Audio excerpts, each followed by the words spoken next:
Oi, alunos! Hoje nós vamos iniciar o estudo do sistema respiratório, que tem por função captar o ar, preparar este ar para a troca gasosa, conduzir este ar até as áreas de troca gasosa e efetivar a troca entre o sangue e o meio externo, fazendo com que o oxigênio consiga chegar até o sangue e fazendo com que o sangue consiga liberar o dióxido de carbono.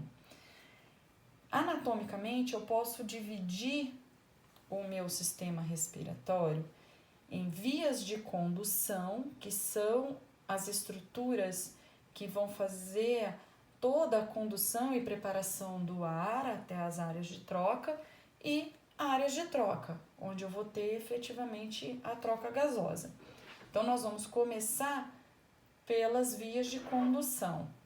Tudo vai começar na cavidade nasal, onde eu vou ter uma mucosa revestindo. Aliás, essa mucosa ela reveste todo o trato respiratório e ela tem função tanto de proteção, porque ela produz o muco que envolve a sujidade, o micro-organismo, quanto também por conta dela ser extremamente vascularizada, ou seja, ter muitos vasos sanguíneos, ela aquece e umedece esse ar que está chegando.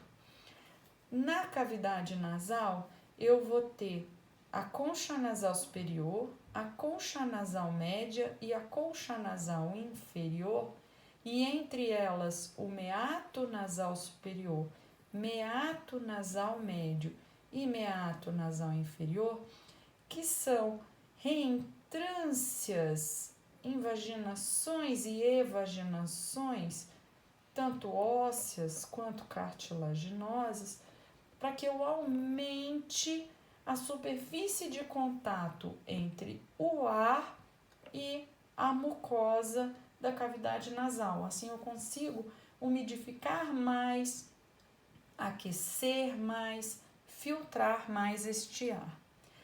Partindo da cavidade nasal, eu vou ter um tubo muscular. Este tubo muscular, ele vai ter relação com a cavidade nasal, com a cavidade oral e com a laringe. E de acordo com a sua relação, ele vai ter um nome diferenciado. Então, eu vou ter o tubo inteiro como faringe, sendo que a porção superior da faringe é chamada de nasofaringe, por ter relação com a cavidade nasal. A porção média da faringe é chamada de orofaringe, porque tem relação com a cavidade bucal. E a porção inferior da faringe é chamada de laringofaringe, porque tem relação com a laringe, certo? Na nasofaringe, eu vou encontrar o ósteo da tuba auditiva, que é uma abertura que comunica o sistema auditivo com o sistema respiratório. Ela tem função de equilíbrio de pressão do ouvido externo com o ouvido médio, certo? Fechando a nasofaringe para que o alimento que eu estou deglutindo não venha para a cavidade nasal, eu vou ter a úvula, que a gente vulgarmente chama de campainha, certo? Então, a cavidade oral, ela vai ter relação com a orofaringe. Então, a orofaringe e a laringofaringe, ela vai receber tanto o ar que eu respiro, quanto o alimento e o líquido que eu vou deglutir. Então, eu vou precisar de estruturas que façam essa separação para que o meu alimento não caia no sistema respiratório e acabe por trazer uma infecção, por juntar bactéria ou que tampe algum brônquio e eu acabe não tendo a troca gasosa correta, certo? Quando o alimento cai no sistema respiratório, a gente diz que o paciente broncoaspirou, certo? Então vamos lá. Então, fechando a cavidade nasal, a nasofaringe, na verdade, quando eu vou deglutir, eu vou ter a úvula. Da mesma forma, eu preciso fechar a laringe para que esse meu alimento não caia no sistema respiratório. E aí eu vou ter a epiglote, que é uma cartilagem que vai fechar a abertura da laringe. Tudo bem?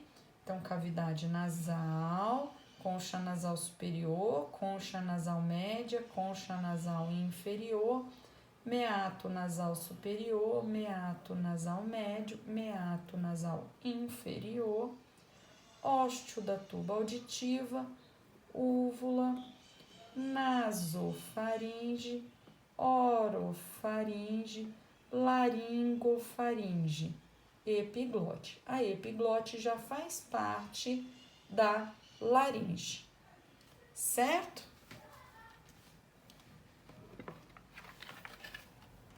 Então, agora nós vamos ver a laringe. Aqui tá a laringe sozinha. Quando a gente coloca ela próxima ao sistema respiratório, ela vai se continuar com a traqueia, para que o ar continue sendo conduzido. Mas nesse momento nós vamos ver a laringe sozinha, certo? Externamente, a minha laringe eu vou ter. Primeiro aqui eu tenho o osso hioide. Então, essa visão é uma visão anterior da minha laringe, certo?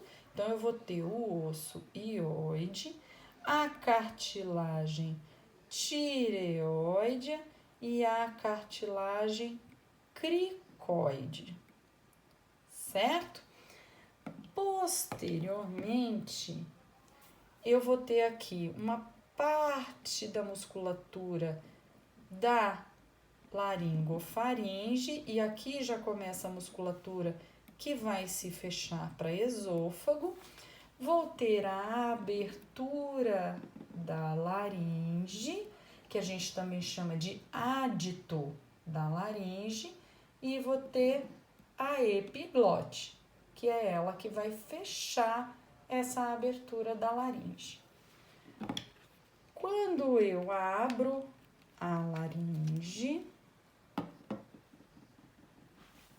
e vou ter a visão parecida com a da outra maquete, tá?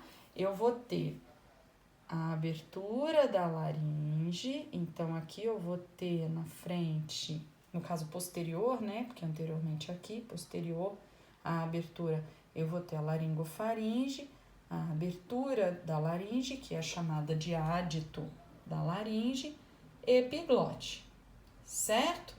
Vou seguindo e vou ter aqui as pregas vocais. Vou chegar mais pertinho para ficar mais fácil. Então, ó, abertura da laringe, ádito da laringe, epiglote, pregas vocais. Eu vou ter duas pregas vocais, né? A prega vestibular, que é essa vermelhinha, e a prega vocal verdadeira, né? A prega vocal, que é essa branquinha. Entre elas, eu tenho o vestíbulo da laringe. A prega vocal, ela é um músculo. Então, quando o ar passa, ela vibra e eu tenho a geração de som.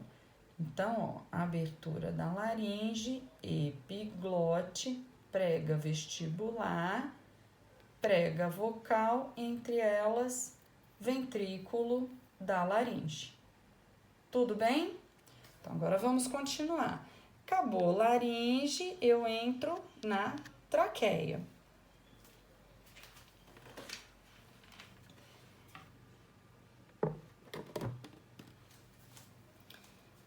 Eu vou tirar essa partezinha aqui do pulmão para vocês conseguirem ver tudo.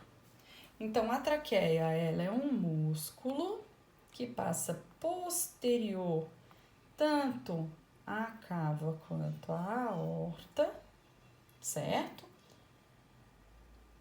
E ela vai ter cartilagens.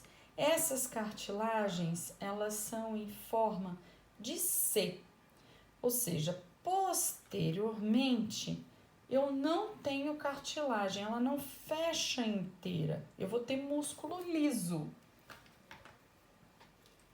certo? Esse músculo liso, ele existe para que a minha traqueia consiga dilatar e eu aumentar o diâmetro dela para entrar, aumentar o fluxo de ar. E essas cartilagens em C, elas são importantíssimas, porque são elas que não vão deixar com que a traqueia se colabe, ou seja, que ela se feche.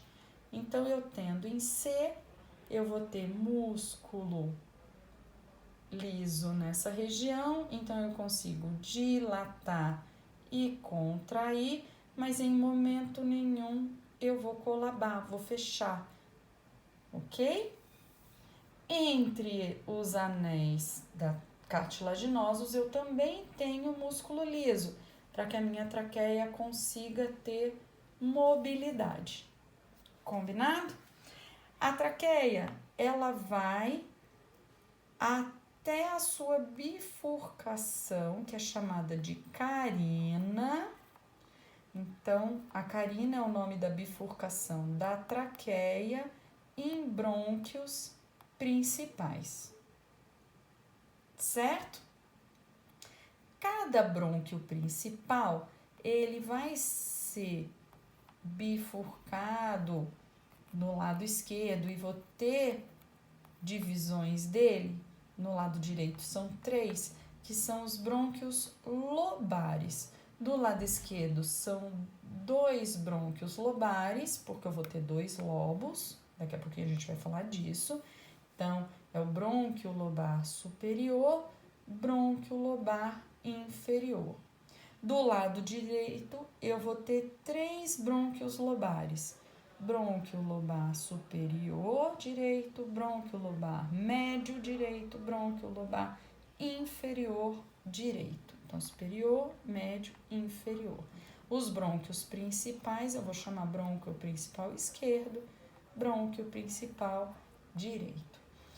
Depois que esse brônquio lobar entrou no pulmão, ele vai se ramificar formando a árvore respiratória. Então, eu vou ter vários brônquios segmentares. E eles vão se ramificando cada vez mais. Então, essas bolinhas brancas que a gente vê aqui são os brônquios segmentares que foram cortadinhos e eles estão mostrando o seu interior, a sua luz. Aqui eu tenho um brônquio segmentar mostrando a sua paredinha.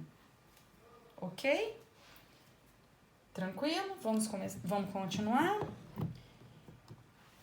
Aí aqui eu tenho o meu pulmão. Pulmão esquerdo, pulmão direito. Deixa eu chegar mais pra cá. Isso.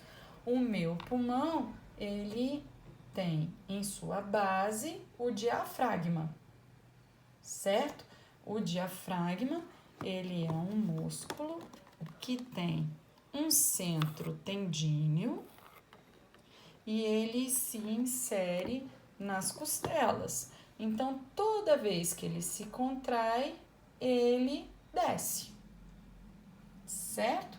Os meus pulmões, eles têm revestindo ele um tecido duplo chamado pleura.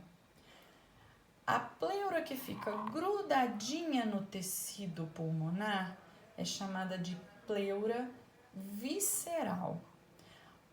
A outra parte da pleura que fica grudadinha na caixa torácica é chamada de pleura parietal. Entre a pleura visceral e a pleura parietal, eu tenho um espaço virtual e uma fina camada de líquido, certo? E entre elas, a pressão é negativa. Então, é a pleura que faz com que o meu pulmão fique distendido. O meu pulmão, ele não é músculo, o meu pulmão, ele é um parênquima, ele é uma víscera, ele é esponjoso. Então, ele não contrai e relaxa, ele é expandido, puxado pela pleura a partir da tração da caixa torácica e é exprimido pela caixa torácica.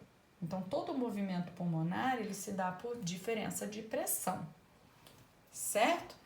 Então, agora a gente vai ver cada pulmãozinho. Então, nós vamos ter, no pulmão esquerdo, nós vamos ter 2 lobos, lobo superior esquerdo, lobo inferior esquerdo, certo? Esses lobos, eles vão estar sendo divididos por uma fissura, que é a fissura oblíqua esquerda, certo? Todos os pulmões têm um ápice, uma base, certo? Tanto direito quanto esquerdo. O esquerdo, ele tem 2 lobos. Como o ápice do coração fica voltado para o lado esquerdo, eu vou ter no pulmão esquerdo a incisura cardíaca, certo? No pulmão direito, também vou ter ápice, base. Só que diferente do pulmão esquerdo, o pulmão direito, ele tem 3 lobos. Lobo superior direito, lobo médio direito, lobo inferior direito. Separando o lobo superior direito com o lobo médio direito, eu vou ter a fissura horizontal. Separando o lobo médio direito do lobo inferior direito, eu vou ter a fissura oblíqua direita. Como eu tenho fissura oblíqua dos 2 lados, tem que falar se ela é direita ou se ela é esquerda. Tudo bem? Aí, se vocês derem uma olhadinha, vou dar uma viradinha na maquete, eu vou ter uma região onde eu tenho a entrada das artérias, a saída das veias, a entrada dos brônquios. Essa região toda que eu tenho os vasos e os brônquios, eu chamo de hilo pulmonar. Então, eu vou ter o hilo pulmonar esquerdo com 2 artérias, uma veia e 2 brônquios. E do lado direito, eu também vou ter as artérias, vou ter as veias, mas eu vou ter 3 brônquios, que são os brônquios lobares, por conta de eu ter 3 lobos. Ok? Quando a gente vê com o meu pulmãozinho aberto, então a gente tem traqueia, carina, brônquio principal esquerdo, brônquio lobar superior esquerdo, brônquio lobar inferior esquerdo, brônquios segmentares, ápice do pulmão esquerdo, base do pulmão esquerdo, certo? Fechei o pulmão esquerdo, aí eu vou ter, deixa eu fechar direitinho, lobo superior esquerdo, fissura oblíqua esquerda, lobo inferior esquerdo, incisura cardíaca. No direito agora, saindo da traqueia, carina, brônquio principal direito, brônquio lobar superior direito, brônquio lobar médio direito, brônquio lobar inferior direito. Fechei. Ápice do pulmão direito, base do pulmão direito, lobo superior direito, lobo médio direito, lobo inferior, deixa eu trazer para cá, inferior direito, fissura horizontal, fissura oblíqua do pulmão direito. Certo? Tudo bem? Então, aí está todo o nosso sistema respiratório. Certinho? Um abracinho, um abração e até a próxima aula.